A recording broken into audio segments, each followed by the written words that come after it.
नमस्कार दोस्तों। जय हिंद, वंदे मातरम। आप सभी का एक बार फिर से बहुत बहुत स्वागत है आपके अपने YouTube चैनल एग्जाम ट्रिकी में। आज पेपर नंबर 12 जो अभी आपका हुआ था उस पर हम लोग चर्चा करने वाले हैं। इसके बाद जो एम्प्लॉयबिलिटी स्किल था उसको भी भैया सॉल्व करवा दूंगा। थोड़ा समय नहीं मिल पाया, इसके लिए क्षमा चाहता हूँ। तो बात कर लेते हैं आज के पेपर की। Management of groups with high support need, IIT second year के स्टूडेंट्स का पेपर नंबर 12। पहला प्रश्न आपकी स्क्रीन पर है। कह रहा था कि व्यवहार संबंधी समस्याओं वाले बच्चों की मदद करने का सबसे अच्छा तरीका कौन सा है। आप लोगों को बताया भी था, पॉजिटिव बिहेवियर इंटरवेंशन, सकारात्मक व्यवहार हस्तक्षेप। बी ऑप्शन आपका सही हो गया। हाँ भैया, कमेंट सेक्शन में जरूर बताइएगा। फर्स्ट ईयर में भी आप सभी ने पढ़ा था।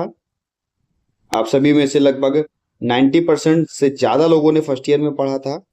सेकेंड ईयर में भी आप सभी ने पढ़ा। तो कैसा रहा आपके लिए हमारा एग्जाम ट्रिकी परिवार? इन 2 सालों का सफर कैसा रहा? आगे भी जो भी वैकेंसीज आएंगी, आगे क्या करना है, कैसे करना है, सारी जानकारी आपको यहां से मिलती रहेगी। तो चैनल पर हमारे अगर अभी भी पहली बार हैं, अभी भी सब्सक्राइब नहीं किया है, तो सब्सक्राइब जरूर कर लीजिएगा और बेल आइकन में ऑल का ऑप्शन प्रेस कर लीजिएगा। नोटिफिकेशन आप तक पहुंचती रहेगी। बाकी भैया अच्छा लगे तो लाइक करो, सही लगे तो सब्सक्राइब करो, ठीक है। बाकी हमारा 90,000 का टारगेट था, वो तो नहीं कंप्लीट हो पाया।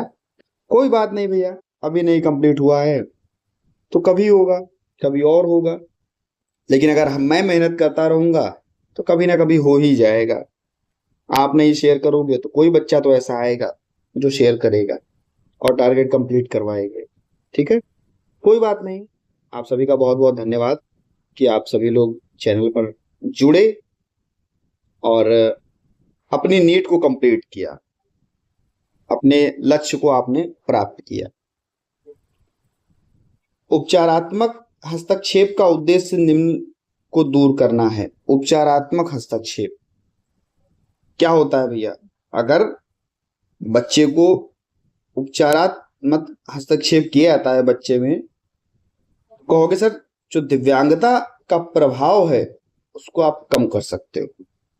सी ऑप्शन आपका सही हो पाएगा, effect of a disability. Next है, उच्च समर्थन का अर्थ क्या है? High support. हाई सपोर्ट का मतलब क्या है? उस बच्चे को बहुत ज्यादा सपोर्ट देना। बहुत ज्यादा सपोर्ट देने का मतलब है कि गहन समर्थन करना, ठीक है। इंटेंसिव सपोर्ट की बात करता है। नेक्स्ट है भैया, सही और गलत। धैर्य एक सक्षम देखभालकर्ता का एक आवश्यक गुण है। बिल्कुल भैया, धैर्य ही आपको बेहतर बनाता है, तो ये आपका सही हो जाएगा। बीमा कवरेज सामाजिक सुरक्षा उपयोग के तहत आता है। बिल्कुल भैया, ये भी आपका क्या है?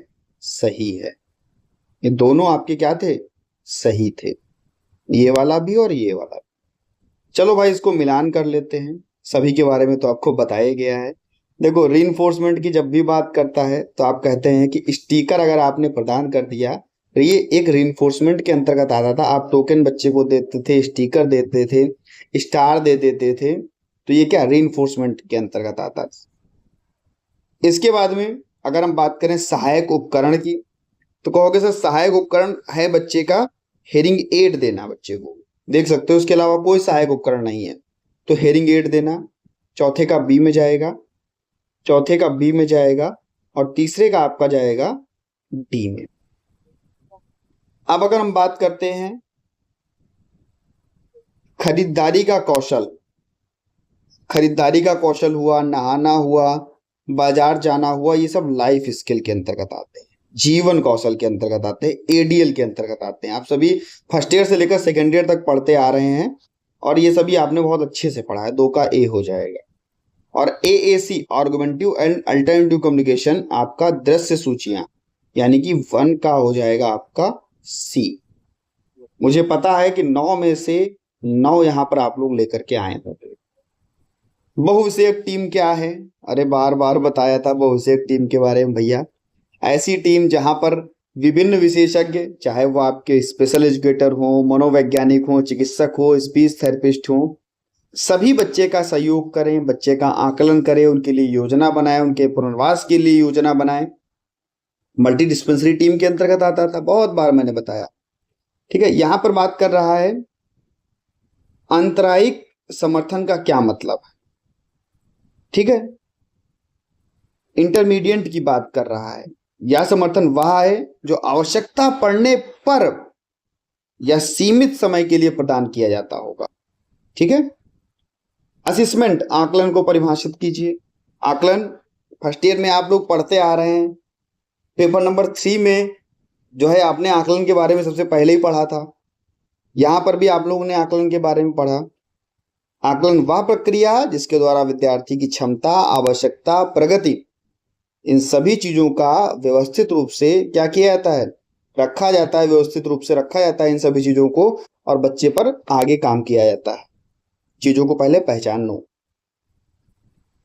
बात कर रहा है एक सहायक प्रौद्योगिकी का उदाहरण दे जो उच्च समर्थन आवश्यकता वाले व्यक्तियों के दैनिक जीवन में काम करता हो। अभी आप लोग देखो पढ़ के आ रहे हैं, एक तो ऐसे ही पढ़ के आ रहे हैं, हेयरिंग एड, अभी आप लोग पढ़ के आ रहे हैं इसी पेपर में। उसके अलावा आप लिख सकते थे व्हील चेयर। ठीक है, व्हील चेयर आप लिख सकते थे, वॉकर आप लिख सकते थे। ठीक है, एक पूछ रहा है तो इनमें से आप कोई भी लिख सकते थे। इसके अलावा कोई लिखा हो वो भी आपका सही होगा अगर आपको पता है। बात करता है केयर गिवर मीन्स, देखभाल करता का क्या अर्थ है। देखभाल करता क्या करता है? वह व्यक्ति होता है देखभाल करता जो विशेष आवश्यकता वाले बच्चों की दैनिक जीवन, सुरक्षा, स्वास्थ्य, इनकी आवश्यकता के अनुसार सहायता प्रदान करता है भैया। ठीक है, तो यहां पर आपका ये हो जाएगा। इसके बाद में अगर हम बात करते हैं, ये भी आप लोगों ने बहुत पढ़ा था अच्छे से, AAC का उपयोग, ऑगमेंटिव एंड अल्टरनेटिव कम्युनिकेशन, सहायता और संचार में काम करता है। बच्चे की बोलने में कठिनाई है, उसकी आवश्यकता को समझेगा, उसकी भावनाओं को व्यक्त करने में मदद करेगा, सामाजिक सहभागिता को बढ़ावा देगा, स्वतंत्रता को बढ़ावा देगा, संकेत, चित्र, कह सकते हो आप इलेक्ट्रॉनिक उपकरण, इनके सबके माध्यम से जो है संचार को बेहतर करेगा। उच्च समर्थन आवश्यकता वाले समूहों के लिए औपचारिक आकलन। औपचारिक आकलन का मतलब होता है भैया IQ टेस्ट ले लो बच्चे का एडेप्टिव बिहेवियर जो है उसका आकलन कर लो, बच्चे की लैंग्वेज के बारे में और कम्युनिकेशन का आकलन कर लो, बच्चे का शैक्षणिक उपलब्धि पर बात कर लो, बच्चे का जो है चिकित्सकीय आप आकलन कर सकते हो। ठीक है, फंक्शनल स्किल्स, उन सब चीजों की बच्चे का आकलन कर सकते हो। देखभालकर्ताओं के आमतौर पर किन चिकित्सा समस्याओं का सामना करना पड़ता है। भाई कोई देखभाल करता है, बच्चे को नींद की कमी है, देखो भाई बच्चे में थकान है तब भी देखो, बच्चा डिप्रेशन में जा रहा है तब भी देखो, मांसपेशियां दर्द है, कमजोरी है तब भी देखो, ये सारी चीजें। उच्च समर्थन, उच्च सहायता समूह वाले बच्चों की खाली समय और मनोरंजन संबंधी आवश्यकताओं को पूरा करने के लिए महत्व को संक्षेप में लिखिए।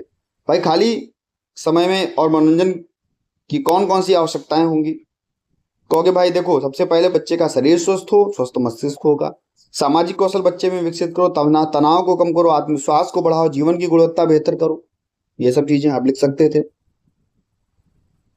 2016 RPWD के बताए गए शैक्षणिक प्रावधान, आपको पता है कि भैया 4% का आरक्षण कर दिया गया सरकारी नौकरियों में, 5% का आरक्षण कर दिया गया आपके जो है उच्च शिक्षा में। ये हो गया। बच्चों के लिए आप क्या दो, उचित सुविधाएं दो। बच्चे के लिए समावेशी शिक्षा का अधिकार की बात की गई, निःशुल्क और अनिवार्य शिक्षा की बात की गई, भेदभाव रहित शिक्षा की बात की गई, प्रशिक्षण विशेष शिक्षकों की नियुक्ति की बात की गई। भाई स्पेशल एजुकेटर्स की नियुक्ति करो, ये सारी चीजें RPWD में कही गई थी। उच्च समर्थन आवश्यकता वाले व्यक्तियों के साथ काम करने में क्या मुद्दे और चुनौतियां हैं? भाई उच्च समर्थन आवश्यकता वाला बच्चा है, संचार में कठिनाई देगा, व्यवहार में समस्या होगी, चिकित्सा उसको देनी पड़ेगी, प्रशिक्षित कर्मी उसको देने पड़ेंगे, परिवार और समुदाय का बेहतर वहां पर सहयोग होना चाहिए, संसाधनों का बेहतर सहयोग होना चाहिए। ठीक है, तो ये सभी चीजें होनी चाहिए, अगर नहीं है तो भैया दिक्कत है। इसके बारे में भी भैया देखो आपको बताया था, AIASSIDD, जहां पर हमने कहा था भैया बच्चे का आंतरिक सपोर्ट दो, सीमित समर्थन बच्चे का करो, व्यापक समर्थन करो। कोई बात नहीं, योजना मूल्यांकन के बारे में आप लिखा होता, प्लानिंग असेसमेंट के बारे में आप लिख सकते थे। सबसे पहले पहचान करना, जानकारी एकत्रित करना, बच्चे का औपचारिक और अनौपचारिक आकलन करना, लक्ष्य निर्धारित करना, उनके लिए हस्तक्षेप योजनाएं बनाना, उनका कार्यान्वयन करना, प्रगति निर्धारित करना, ये सारी चीजें आप इसमें लिख सकते थे बहुत अच्छे से। सहायक उपकरण एवं सरकारी सहायता की भूमिका, सहायक उपकरण और सरकारी सहायता की भूमिका क्या हो। उच्च स्तर की सहायता की आवश्यकता वाले व्यक्तियों के लिए जो गुणवत्ता है उसको सुधार करना है तो कहो भैया उनको स्वतंत्र जीवन में लाओ, संचार कौशल उनका विकसित करो, शिक्षा रोजगार में उसको बढ़ावा दो, ADIP योजना लागू करो, RPWD की जो सुविधाएं वो उनको प्रदान करो, योजना बनाओ। पारिवारिक समर्थन कार्यक्रम के बारे में आप कह सकते हैं, भाई परिवार समर्थन करेगा, बच्चा सक्रिय होगा, तनाव कम हो सकता है, रोज सरकारी योजनाएं बच्चे को मिल सकती है, घर पर प्रशिक्षण मिल सकता है, पुनर्वास की योजनाएं मिल सकती हैं, स्वतंत्र हो सकता है बच्चा, जीवन कौशल में आप उसको बेहतर कर सकते हैं। ये सब चीजें आप कर लिख सकते थे बहुत आराम से, बहुत अच्छे से आप लिख सकते थे। ठीक है, तो कैसा रहा आपका पेपर ये वाला जरूर बताइएगा, और चैनल पर हमारे पहली बार थे, सब्सक्राइब करने के बाद में बेल आइकन में ऑल का ऑप्शन जरूर प्रेस कर लीजिएगा भैया। बहुत सारी चीजें अभी भी आपको इस चैनल से मिलने वाली है। आप ये सोच लो कि इस चैनल को अगर आप छोड़ के जाते हो तो चीजों से आप वंचित रह जाएंगे। मिलता हूं भैया नेक्स्ट वीडियो में, धन्यवाद।